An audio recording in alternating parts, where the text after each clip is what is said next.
இந்துக்களுடைய சொத்துக்களை பறித்து அதை இஸ்லாமியர்கள் வசம் கொடுப்பதற்கான ஒரு மோசமான முன்னுதாரணமாக இந்த வக்ஃபு என்கிற சட்டம் மாறிக்கொண்டிருக்கிறதா என்ற அச்சம் தான் இப்போ எழுகிறது. சற்றேறக்குறைய ஒரு 100 வருடங்களுக்குள்ள உள்ள ஒரு சட்ட மாண்பு அது.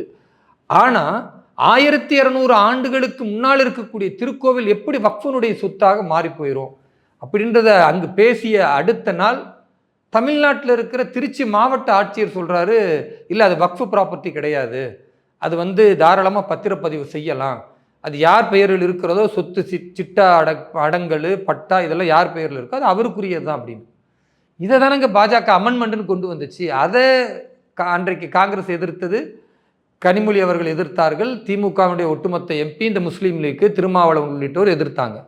அதையே இங்கே தமிழகத்தில் திமுகவுடைய கட்டுப்பாட்டில் இருக்கிற மாவட்ட ஆட்சியர் கொண்டு வரும் பொழுது வாய் பொத்தி இருக்கிறாங்க. யார் இருக்கிறா? இதே முஸ்லீம் லீக்கும் இதே இஸ்லாமிய அமைப்புகளும், இன்றைக்கு துள்ளி குதிக்கிற பயங்கரவாதத்தை ஊக்குவிக்கிற எஸ்டிபிஐ போன்றவர்களும், பிரிவினைவாத சக்திகளாக இருக்கக்கூடிய தமுமுகவினுடைய நிர்வாகிகளும் மிகப்பெரிய அளவிற்கு வெளியில் எதிர்த்தார்கள்.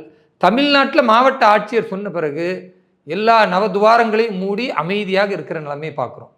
அப்போ இவங்களுடைய நாடகம் தெரிஞ்சு போச்சு. இவர்கள் இஸ்லாமியர்களை ஏமாற்றுகிறார்களே தவிர திமுகவிற்கு விசுவாசத்தை காட்டுகிறார்களே தவிர உண்மையாகவே இந்த வக்ஃப் அமெண்ட்மெண்ட் என்பது இஸ்லாமியர்களுக்கு பலனளிக்கக்கூடியது, இந்துக்களுக்கும் இஸ்லாமியர்களுக்கும் மத்தியில் கலவரத்தை ஏற்படாமல் தடுக்கக்கூடிய ஒரு மிக முக்கியமான சட்டம். இன்றைக்கு என்ன நடக்குது? திருப்பரங்குன்றம் அறுபடை வீட்டில் முதலாம் படை வீடு. முருகன் கோவிலை பொறுத்த வரைக்கும் அந்த கோவிலின் சிறப்பு, திருப்பரங்குன்றம் மலையின் சிறப்பு என்னன்னா, அந்த மலையே புனிதமானதாக இந்துக்கள் கருதுகிறார்கள். அதனுடைய ஒரு பகுதியாகத்தான் அந்த மலையை சுற்றி கிரிவலம் வராங்க. அப்படிப்பட்ட ஒரு புனிதமிக்க மலையில் நாங்கள் கடந்த காலத்தில் சிக்கந்தர் தர்கா என்று 200 ஆண்டுகளுக்கு முன்னால் வைத்திருக்கிற அதில் வழிபாடு செய்வோம் அப்படின்னு சொன்னால் கூட அதில் ஒரு நியாயம் இருக்குது. நாங்கள் அங்கே போய் ஆடு மாடு அறுப்போம் அல்லது கோழியை அறுப்போம், நாங்கள் பிரியாணி செஞ்சு சாப்பிடுவோம் அப்படின்னா இது பெரும்பான்மை இந்துக்களுடைய மனம் புண்படுமா இல்லையா?